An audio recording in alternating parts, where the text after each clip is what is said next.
Hi, everyone. Welcome to our discussion on feelings and decision making. Today, we will be exploring how our emotions can influence the choices that we make. First, we will explore two theories about ethics: emotivism and ethical subjectivism. These theories offer different perspectives on how we understand moral judgments and the role of emotions in ethics. Let's start with emotivism. According to this theory, moral judgments are not statements of fact, but expressions of our emotions. When we say something is good or bad, we're not describing an objective truth about expressing our feelings about it.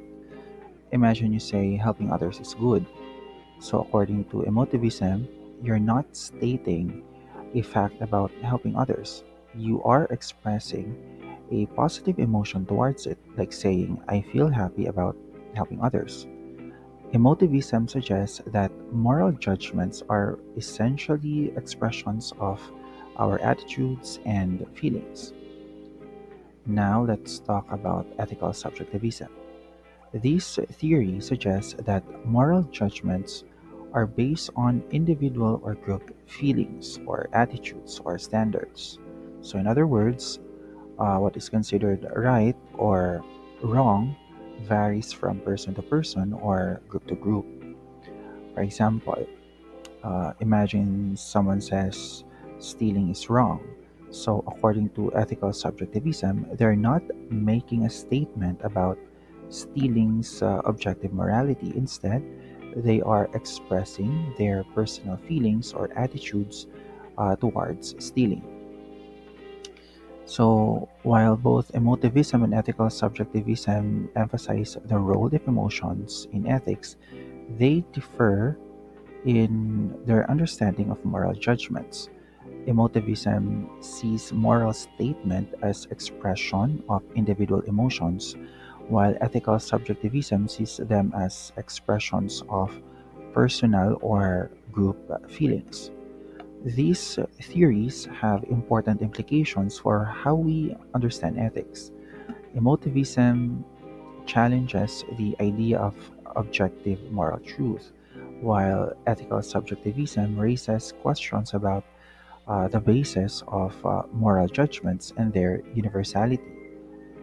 Emotivism and ethical subjectivism offer a very different perspective on the relationship between emotions and ethics.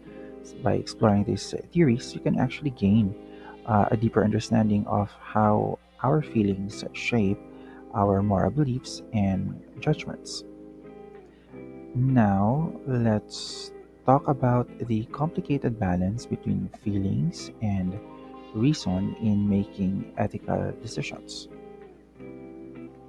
So, question: have you ever had to make a tough decision and felt unsure about what to do?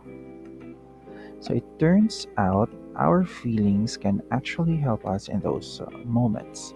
Some experts believe that our emotions can guide us towards making good choices. But it's not always that simple. Sometimes our feelings can make things complicated. What feels right to one person might feel totally different to someone else. So, how do we know what's the right thing to do?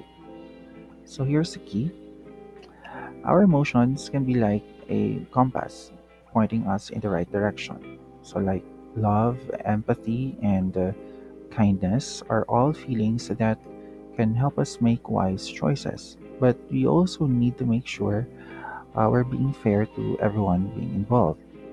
So, let's begin with the notion that feelings can guide us towards making the right decisions. So, in many religious and philosophical traditions, including Christianity, love and joy are emphasized as crucial components of moral living. These suggest that excluding feelings from our moral considerations may contradict our deepest ethical principles. Emotions like disgust, fondness, and fear usually influence our moral compasses. So, for example, our love for family and friends can motivate us to act ethically. So, acknowledging the role of emotion in morality reminds us that rational thinking isn't the sole determinant of what's right or wrong. So, while feelings are important, reason also plays a vital role in moral decision making. Moral judgments should be backed by sound reasoning rather than mere personal preference. Reason helps us distinguish between subjective taste and objective moral truth. So, when we say reason, it is our capacity for logical, rational, and analytical thought. It helps us establish facts, apply logic, and justify our beliefs. Impartiality, on the other hand, requires us to base decisions on objective criteria rather than bias or prejudice. Impartiality demands that we give equal consideration to the interests of all parties involved. It ensures that decisions are fair and just, regardless of personal preferences or biases. Even though some individuals may seem more significant, so impartiality actually reminds us that every person's interests matter equally. Now let's talk about thinking things through. Making good decision means taking the time to look at all the facts and considering how our choices will affect others. So to navigate moral dilemmas effectively, we can actually use a seven-step moral reasoning model.